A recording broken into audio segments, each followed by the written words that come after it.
A day in my life, mga gwapo, mga gwapa. Dito na naman ako sa bahay ng isa kong kapatid kasi nagyaya na naman sila ng dinner. Ito, yung kapatid ko ang nag-iihaw niya, yung inihaw na liempo. Kahit anong pilit ng brother-in-law ko na siya na lang daw mag-ihaw, gawa nga ang init, ayaw talaga ng kapatid ko kasi nawili na raw siya sa usok, bangong-bango siya sa usok. So, ito naman, yung bunso kong kapatid, ininit niya yung sinantolan na binili niya sa online.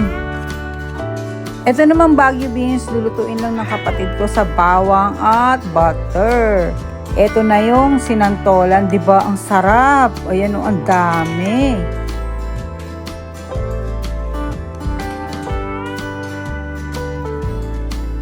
In fairness, mga gwapo-gwapa, kahit bottle dyan, nabili siya sa online. Pero ang sarap niya ah.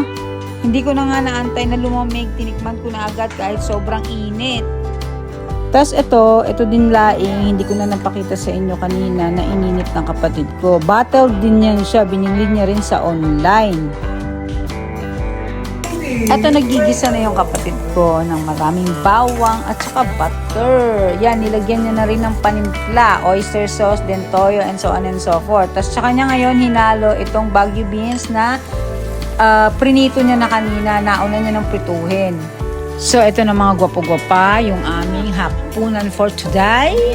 Sinantolan, laing, tas yan, inihaw na liempo. Tapos yan, mga sausawan na hindi talaga mawawala sa kain namin.